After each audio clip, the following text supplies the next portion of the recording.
Vamos a responder algunas preguntas que tenemos aquí. Sorry.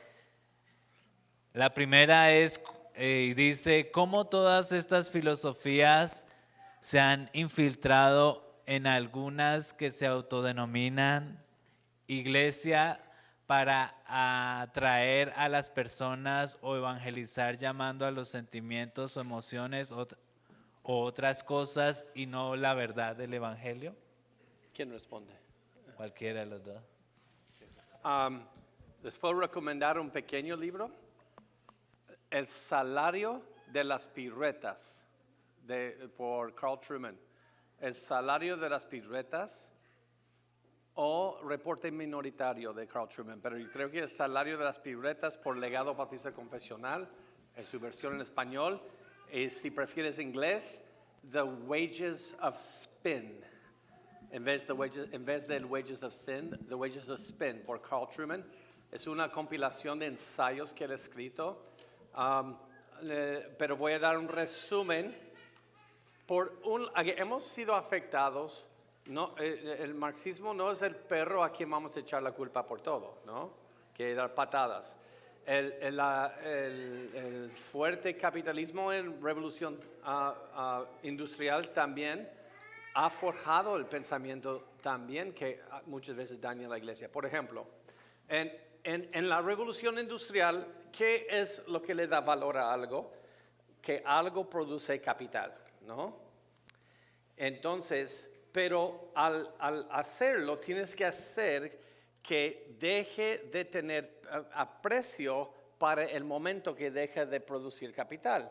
Por ejemplo, los jóvenes, si tienen un Nike del Jordan del año, ¿qué pasa en el próximo año? Ya eso es vieja escuela. Tiene que ser todo nuevo. El nuevo iPhone. Ellos hacen que algo pierda valor rápido para que compres otra vez, para que siga produciendo capital. Entonces tienes que desprestigiar a todo lo que viene atrás porque ya no produce capital. Con esa mentalidad, muy marketing, ahora que ha hecho la iglesia en ese clima, en ese ambiente, todo lo de antes hemos despreciado. Ya no creemos en credos, ya no creemos en confesiones, ya no creemos, toda la historia de la iglesia deben haber sido nada más opresores cavernícolas y ahora nosotros estamos haciendo algo nuevo, cada vez nuevo. Y la iglesia termina siendo un disco, un antro de marketing para atraer a gente como si estuviéramos vendiendo algo en el mundo de capital. Pero lo que usamos para atraer a la gente tienes que seguir usando para que se queden. Entonces hemos aportado en la producción de una iglesia humanista, una iglesia individualista. ¿Quién ha escuchado decir, yo no necesito una iglesia o un pastor, yo con mi Dios? Sí, no, entonces no sé a qué Dios está sirviendo, pero no es el Dios de la creación, porque no puedes aborrecer el cuerpo y decir que amas a la cabeza. Si dices, yo aborrezco a tu esposa, la odio, pero me caes bien a ti, te voy a decir, no me hables, porque tú me caes mal. Porque si faltas respeto a mi esposa, a mi novia, no puedes decir que me aprecias a mí. Entonces nos hemos salido de cualquier apreciación para la iglesia local. Queremos todo lo nuevo, despreciado todo lo viejo. Y eso es una cosa, ¿no? Entonces, en las ideologías estas marxistas, la siguiente generación no tiene muchas veces una lentes escatológicos. ¿Es la lente? Escatológicos, lentes escatológicos. Ellos no ven a este mundo dos reinos. Yo puedo entender por qué este reino actúa y dice lo que dice, pero yo entiendo por qué yo no acepto esto, porque yo pertenezco a este reino perpetuo cuyo rey ya está reinando y está por llevar a cabo toda la consumación de su plan. No, hemos enseñado la salvación como solamente centrado en mi salvación, que yo no voy al infierno. Entonces, ahora, ¿cuál es mi identidad? No pertenezco a un nuevo reino, no todo lo debo interpretar a través. Ustedes ven, cuenta las veces en los evangelios que dice el evangelio del reino. ¿Y cuántas veces nosotros compartimos el evangelio del reino? Si no estamos enseñando como el Nuevo Testamento, nos hemos desviado de algo. El evangelio es ser trasladado a un reino. No es para que no vayas al infierno. Eso es como un side benefit, como un beneficio de lado, que es bueno, grandioso, qué bueno que ya no voy al infierno. Pero, ok, ya no voy al infierno, entonces ¿a dónde voy? Soy trasladado a un reino, tengo una nueva identidad. Y les animo, y ya no voy a hablar tanto, pero les animo. Yo he fallado mucho en mi casa, no estoy diciendo que yo soy el ejemplo, pero algo que hemos hecho en mi casa, siempre que algo sale en las noticias, algo pasa, siento a mi familia y les doy la interpretación a través de las lentes del reino. Con Charlie Kirk lo asesinaron, yo estuve de viaje, llamé a todos mis hijos, vamos a tener una reunión por video, chat, con todos mis hijos, hasta mi hija casada, le pedí si quería entrar, sí. Y entramos ahí y no les digo, ay hijos, miren lo que pasa, ay los progres. No, les dije, ok, acuérdense, vamos a ver lo que dijo Jesús sobre esto. Mira, la historia de la iglesia, esto no es nada nuevo. Ahora vamos a bajar la temperatura de todo lo que ven en redes y vamos a decir, mire, el Rey Jesús tiene razón. Y esto fue también para su gloria lo que sucedió.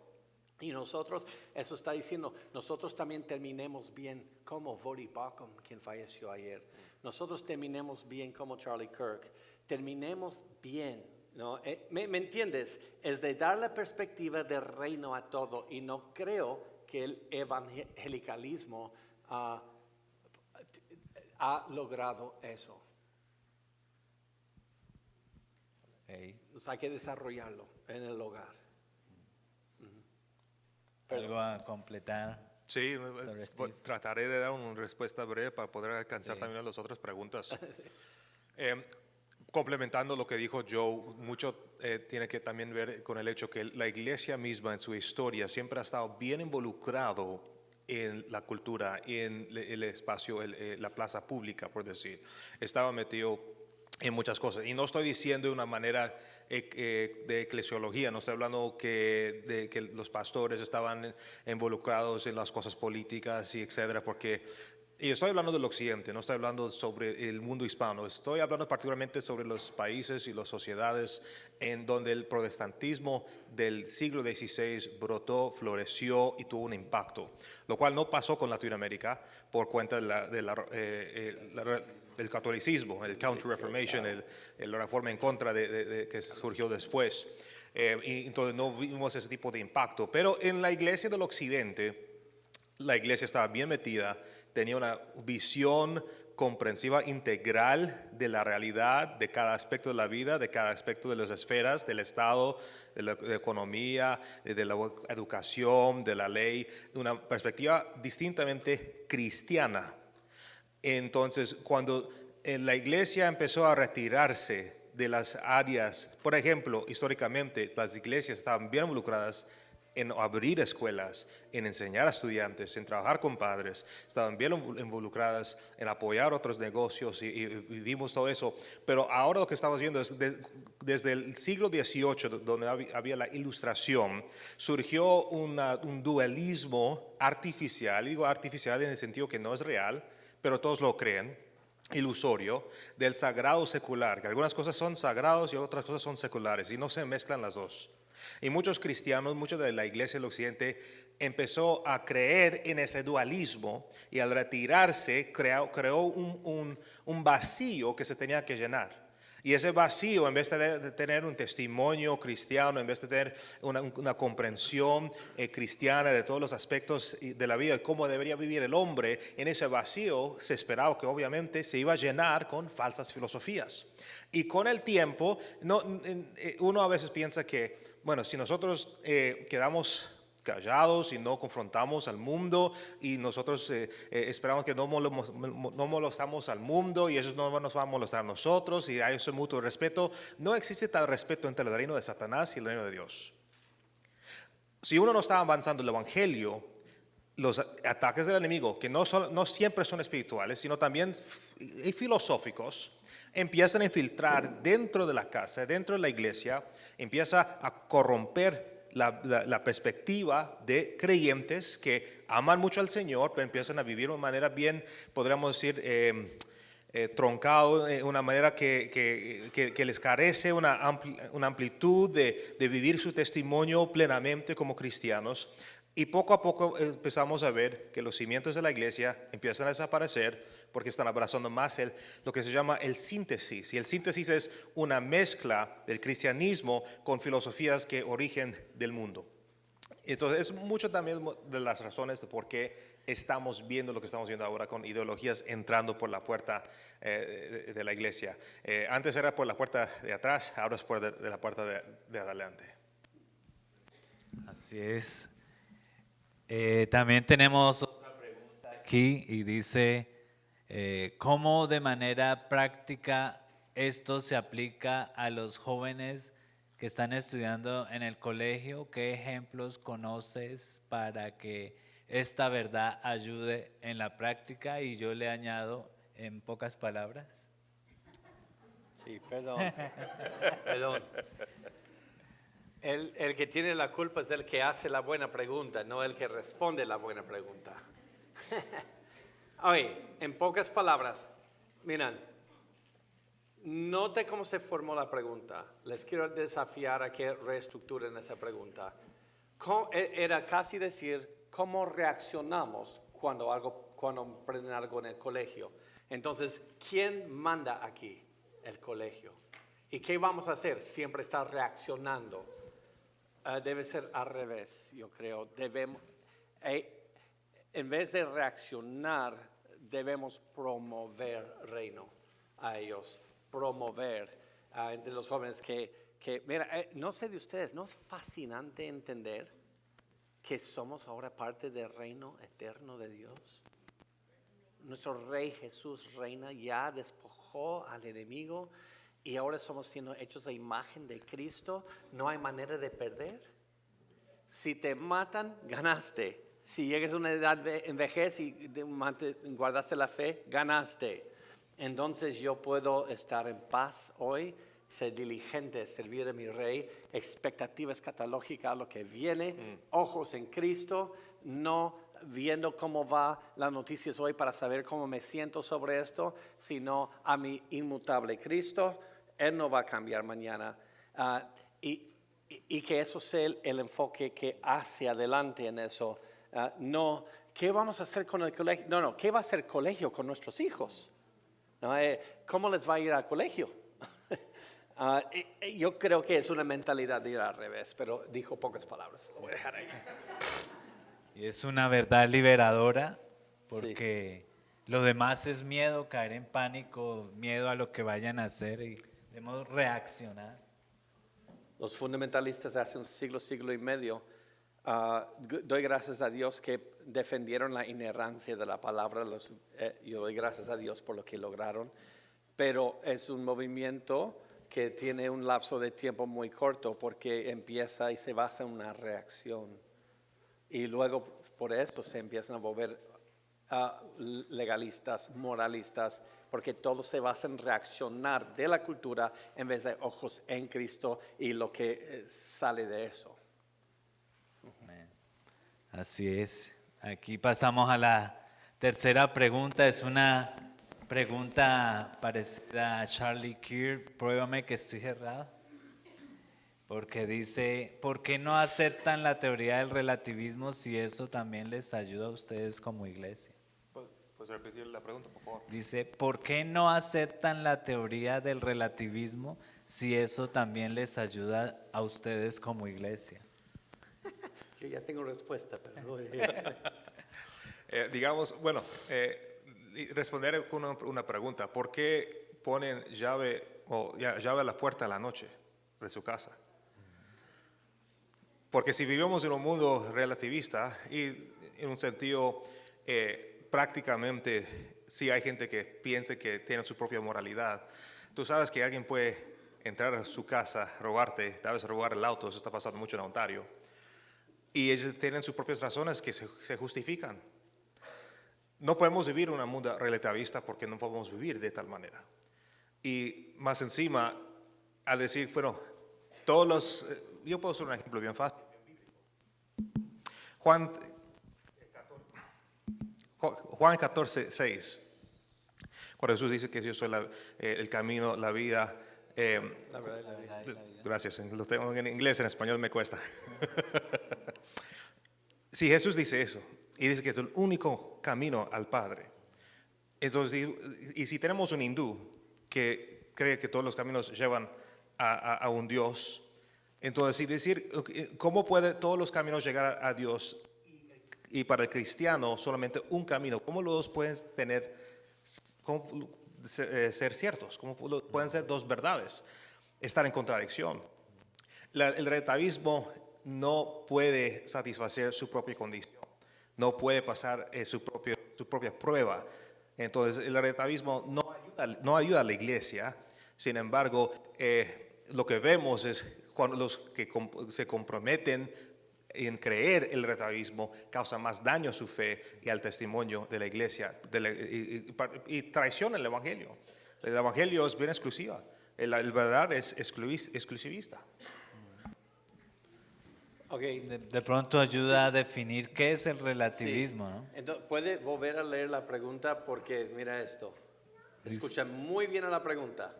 Dice, ¿por qué no aceptan la teoría del relativismo si eso también les ayuda a ustedes como iglesia? Entonces nos estás colocando una postura de no aceptar. Dice, estás en la postura de no aceptar. Cambia la postura de aceptar para ayudar a la iglesia. Eso es una pregunta absolutista. Esa pregunta no es relativista. Se autocontradice. Sí, ¿por qué no van al relativismo? Entonces, ¿por qué no se pueden quedar donde están? Si no tienen que cambiar al relativismo que eso ayuda a la iglesia. Pero ¿por qué no puede ser ambos si es relativista? ¿Me entiende? La pregunta está rara. Yo quizás no quiso decir. Sí. Yo solamente podría por favor definir bien el relativismo. Sí, ok, muy bien. Okay, no voy a dar toda la tesis porque si eso vamos a empezar con Hegel, ¿verdad? Y luego romanticismo.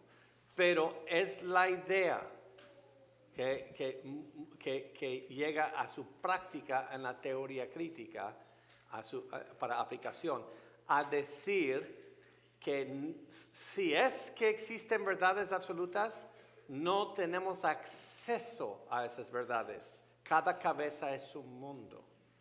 Entonces, ¿qué es tu verdad? Y te voy a dar mi verdad. Entonces, si digo que arrepiéntete, cree en el evangelio, van a decir, no, eso es tu verdad. Pero no impongas tu verdad a mí. Y Hegel dijo que la lógica de cada sociedad es la interacción con la verdad y su cerebro condicionado por su ambiente. Entonces, nadie tiene acceso libre a verdad absoluta si es que existe. Pero mi pregunta a ellos es, entonces, si todos somos esclavizados a nuestra versión de la verdad, ¿cómo tú te diste cuenta de eso? Porque tu versión no es esclavizada a una versión de la verdad tampoco. Y todo eso regresa a la cueva de Platón, no empezó con Hegel. Es que todos estamos viendo sombras de un fuego atrás, o sombras, creemos que es la verdad, pero si sales de ahí puedes ver lo que es la verdad. Pero por eso tenemos a un Dios que Él nos hizo de tal manera que podemos recibir su revelación sobre la verdad.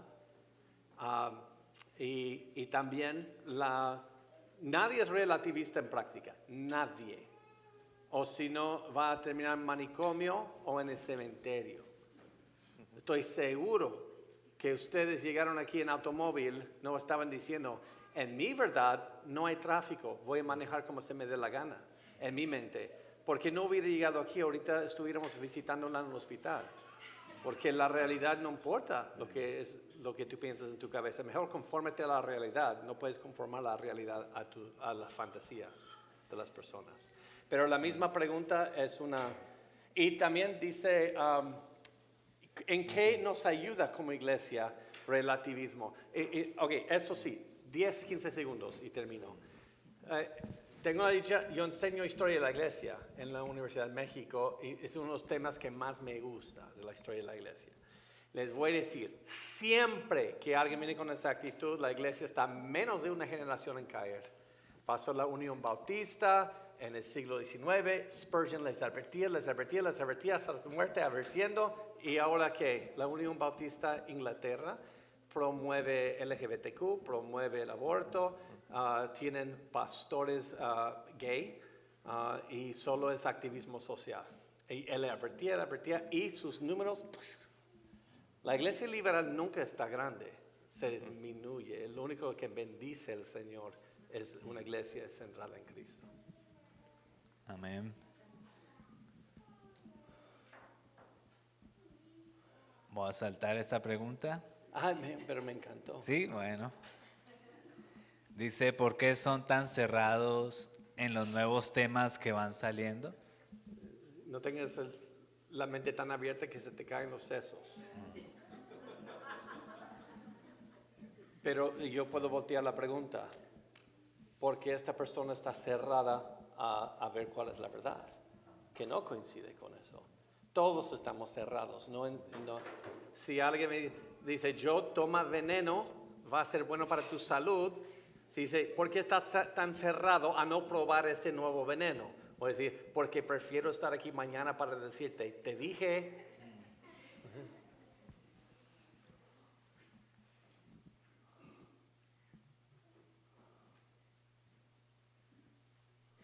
Yo creo que el pastor allá está metiendo esas preguntas solo para provocar. Dice, usted habló de cómo corrientes como el relativismo o el marxismo han alejado a la sociedad de Dios, pero ¿cómo podemos distinguir entre una crítica cultural válida y necesaria?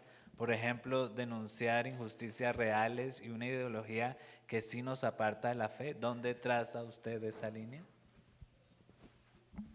Yo creo que cualquier crítica de los asuntos de justicia, mira, estamos viviendo en Canadá, no vamos a pretender que todo está bien, aquí todo está rosas, aquí en nuestro país, no lo es.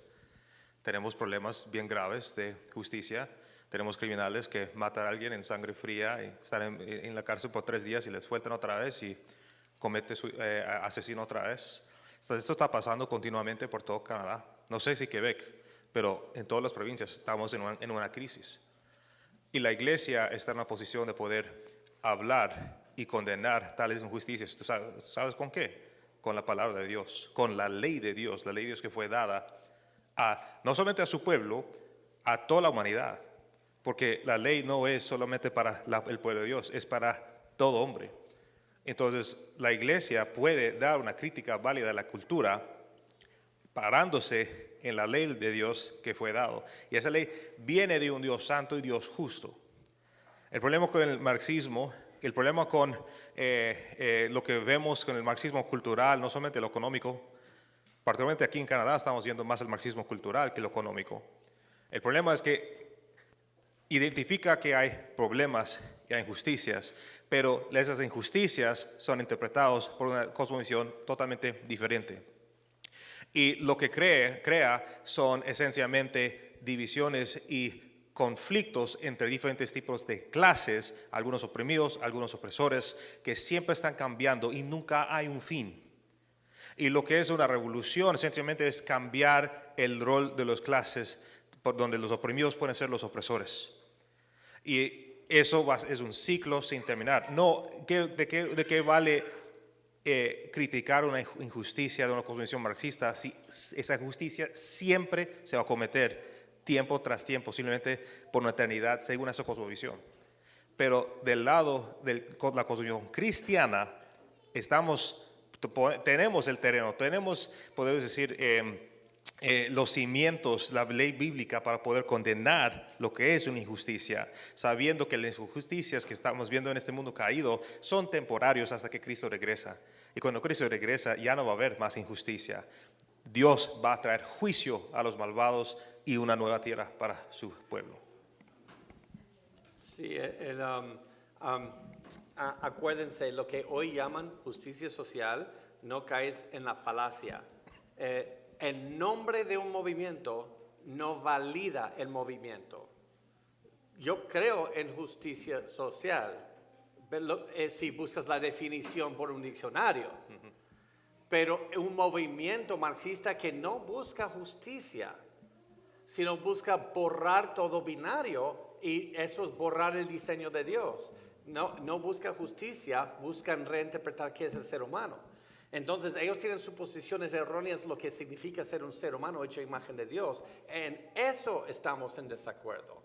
Y acuérdense algo, y solo mira Génesis 4, cuando Caín mata a Abel, mira, y Dios le dice, y él le dijo, Dios a Caín, ¿qué has hecho? La voz de la sangre de tu hermano clama a mí desde la tierra.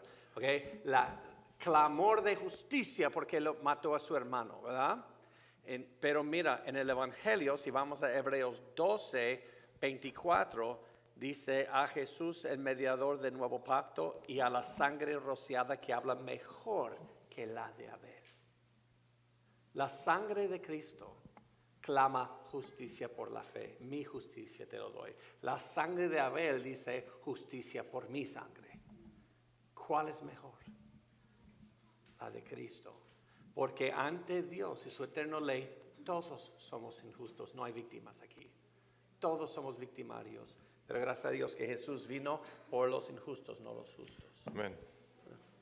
Amén. Vamos un poco a la próxima pregunta, está en inglés. Dice, ¿creen ustedes que la cristiandad o el cristianismo entre todas las religiones está particularmente, ¿cómo se dice? Como le pusieron un blanco. Sí, está en el blanco de la popularidad de la cultura. Hay una manera para comprobar eso.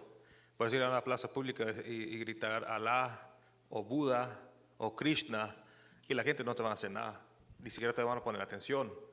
Pero si vas a la plaza pública y gritas Jesucristo, ahí sí la gente te va a mirar. Y eso es un hecho bien cierto en todo el occidente en este momento.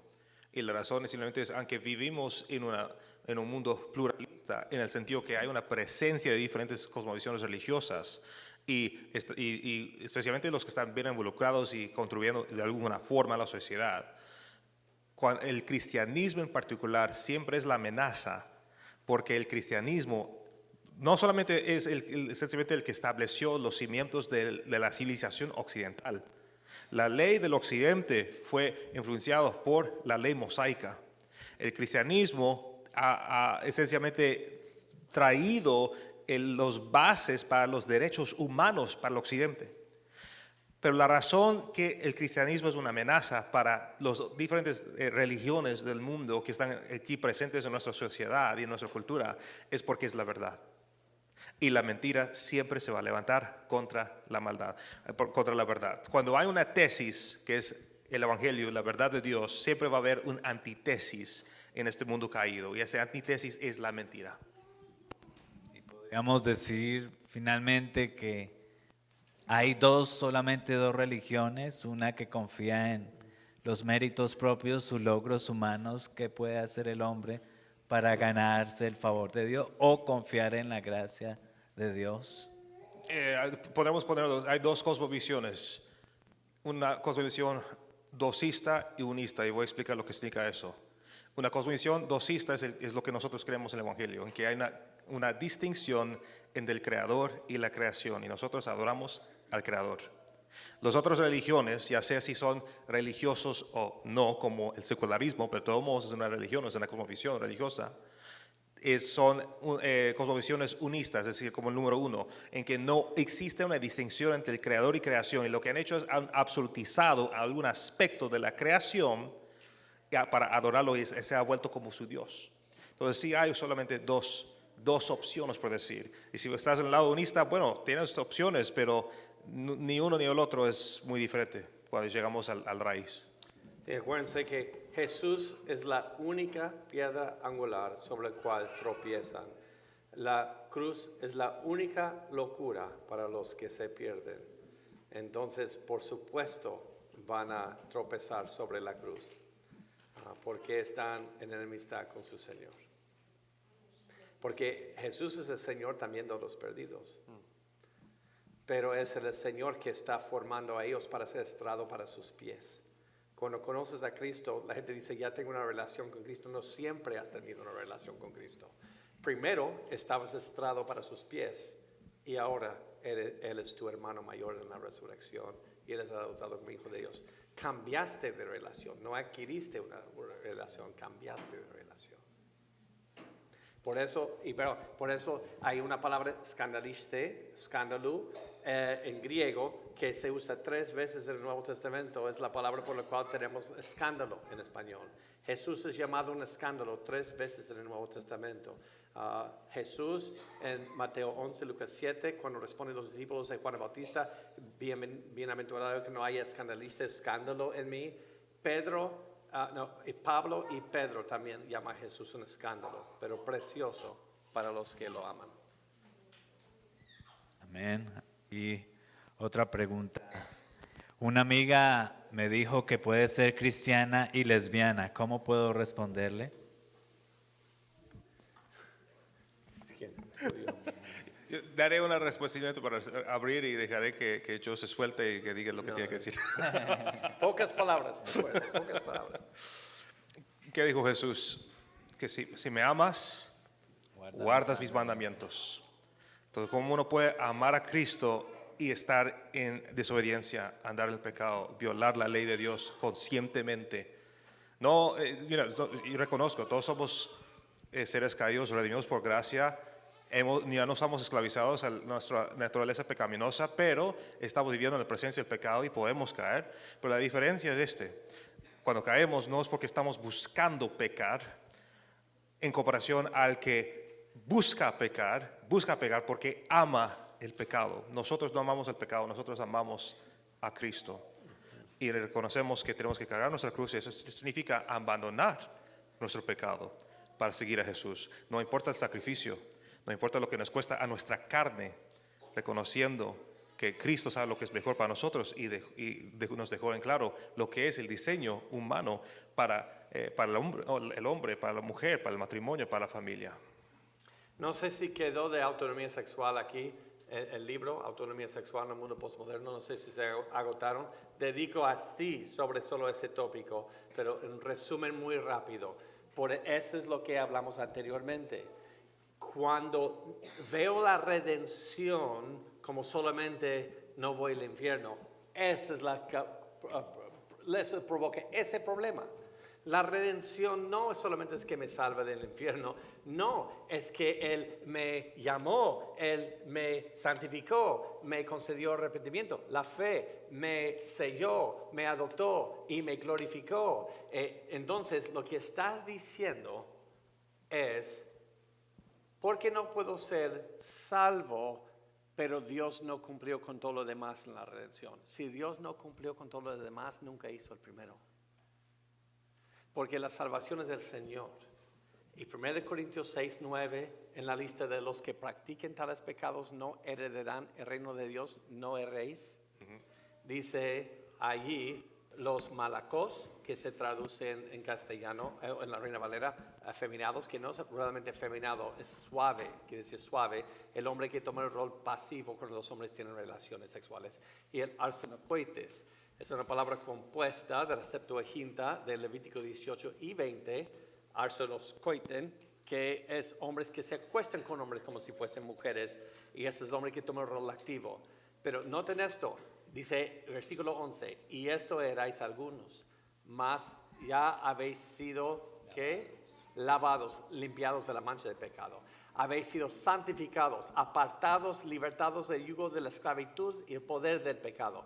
Ya habéis sido justificados al final, declarados justos posicionalmente por la fe. Okay, entonces, si dices eso, quiero ser salvo, pero solo dame la tercera parte, no los primeros dos. No puedes regatear con Dios. ¿Te va a salvar a ti o te va a condenar? No hay regatear con Él. Y otra cosa, estás tomando lo que acabamos de aprender. Mi identidad tiene que ver con sentimientos, mis sentimientos tienen base sexual, por eso soy lesbiana. Ella no es lesbiana, es hecho imagen y semejanza de Dios. Nuestro creador es quien nos da identidad, no nuestros sentimientos.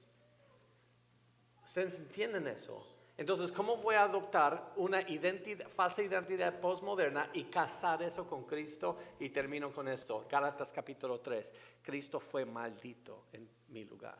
Si estás en Cristo, joven, escúchame muy bien. El hermoso, el glorioso Hijo de Dios eterno, un día subió a un árbol y el Padre lo vio y en vez de verlo con amor, dijo, Dios te maldiga. God damn you. Porque Él se convirtió en tu pecado. Y Él soportó la ira de Dios en contra de todo nuestro pecado. Y lo que dijo uno, nuestra traición cósmica. Y Él lo soportó, Él menospreció el oprobio para llevarnos a gloria. Y ahora vas a decir, gracias por hacer eso. Pero tú vas a compartir tu trono con un pecado. Voy a ser un cristiano lesbiana, un cristiano gay. Ahora, lo que yo era fue crucificado con Cristo. Yo no tengo otra identidad que si estoy en Cristo. Cristo es mi identidad. Yo he muerto con Cristo en la cruz. Entonces, si yo digo, no, aún voy a tomar esta identidad falsa, postmoderna, anticristo, y también voy a ser cristiano, alguien está mintiendo, tú o Cristo. Porque Él dijo que te va a redimir al todo. Y tú dices, no, Él solo va a ser el otro y Él va a mentir, no va a ser el otro si dices eso. Si llegas a una encrucijada donde o tú estás mintiendo o Dios está mintiendo, adivina cuál es de los dos. Adivina cuál. Eres tú. Te has engañado, no eres salvo. Y ayuda a entender también que Cristo, el fin último del hombre, Dios está formando al hombre en medio de la redención, es conformarlo a la imagen de su Hijo, el único hombre que Dios dijo que en él tenía toda complacencia y nuestra identidad está esa es la meta de todos, conformarnos a la imagen de Cristo y eso al adulterio, el lesbianismo, homosexualismo, no identifica al Hijo de Dios, sino que Él nos está conformando a su imagen. Esa es redención también, no solo salvos del infierno, sino que su Hijo es tan bello que está reproduciendo en nosotros a su Hijo, el Padre. Y eso es liberador, más liberador que buscar una identidad en una distorsión de la creación de Dios. Y llegamos al final, no alcanzamos a responder todas las preguntas. Esta última dice, ¿cómo han afectado las ideologías en los conceptos de los llamados diagnósticos de salud mental? ¿Y cómo desde la iglesia se puede ayudar de manera práctica y esperanzadora en personas que sufren y están en búsqueda de ayuda? No sé si aquí practican consejería bíblica. Yo sé que en las 80s, por obligación, en la lista de enfermedades mentales del catálogo de psicología, los obligaron a cambiar la homosexualidad, a sacarlo de lista de enfermedades mentales. Siempre fue antes. Sin embargo, no me importa, porque no creo que un pecado es una enfermedad mental de todas formas. El pecado procede del corazón y luego dice Romanos 1 que la mente está envanecida y Efesios 4 dice que el razonamiento está entenebrecido. Son los efectos del pecado y la consejería bíblica. En el libro de Autonomía doy 10 pasos bíblicos que yo doy cuando discipulo a aquellos que luchan en estas áreas. Nunca pedí a alguien que venga a mí si tiene disforia de género o todo eso, pero el Señor lo sigue trayendo a mi vida y por la gracia del Señor he estado llevándoles por este proceso que se centra mucho en el Evangelio, el Evangelio, el Evangelio. Número 2, que se centra en la meta es Cristo, no la heterosexualidad. La meta es Cristo, porque la mayoría de la gente en el infierno vivieron como heterosexuales. Esa es una meta muy baja. Si no, solamente estamos tratando de modificar comportamiento. Si la meta es Cristo. Y luego el fin es la gloria de Dios. ¿Cómo es glorificado Dios a través de mi vida? Pues Dios me hizo hombre. Y de empezar a enseñarles que vivo para la gloria de Dios, no para seguir mis antojos. Y el Señor va cambiando el paladar. Cuando yo conocí a Cristo, les confieso hoy que los primeros fines de semana yo decía, ahora para qué sirve un sábado si no me voy a poner hasta las chanclas. Ahora cada fin de semana va a ser miserable para mí porque no me voy a embriagar. Ahora, 21, 22 años después, digo, no puedo creer que eso es lo que más me preocupaba antes. Ni pienso en eso ya. Pero el Señor fue cambiando mi paladar. Pero eso no es lo que le hizo que el cambio de paladar espiritual no es lo que me hizo más agradable a Dios. Yo solo soy agradable a Dios por lo que Cristo hizo por mí. Yo en vez de decir yo soy borracho cristiano o soy lesbiana cristiana, no. Yo soy cristiano. Y para tener ese título costó la damnificación del Rey de Gloria, así que Él es el único quien puede decir quién soy yo. Y no va a competir con ningún movimiento, con ningún pecado, solo Él. Y al someter todo pensamiento a la obediencia de Cristo, Él va cambiando y saciándote con su gloria mientras caminas con Él. ¿Algo que añadir? No tengo más que añadir. Bueno, gracias mis hermanos y esperamos haya sido de edificación. Y vamos a terminar este tiempo en oración. Yo le pido al pastor Steven que nos dirija en oración para terminar. Padre Celestial, Señor, te agradecemos por esta noche y te agradecemos por esta conferencia que tenemos ante nosotros. Gracias, Señor, por lo que hemos escuchado, por lo que hemos recibido, lo que estamos todavía digiriendo, Señor, de todo lo que hemos visto esta noche. Nuestra oración, Señor, es que esto no solamente sea conocimiento, simplemente algo que se queda ahí en la mente, sino que nos instruye y produce un cambio en nuestras vidas, la manera que vamos a pensar, hablar, vivir. Señor, queremos glorificarte a ti y tener una comprensión bíblica y recta y cristiana de todas las cosas. Y empieza, Señor, en nosotros tomando una postura humilde ante ti, reconociendo quiénes somos nosotros a la luz de quién eres tú, Señor. Ayúdanos, Señor, a andar en rectitud, en verdad, siendo un gran testimonio de la verdad que creemos y aplicando lo que hemos aprendido. Y lo que nos espera mañana. Cuida de nosotros, Señor. En tu nombre susurramos. Amén. Amén. Dios les bendiga.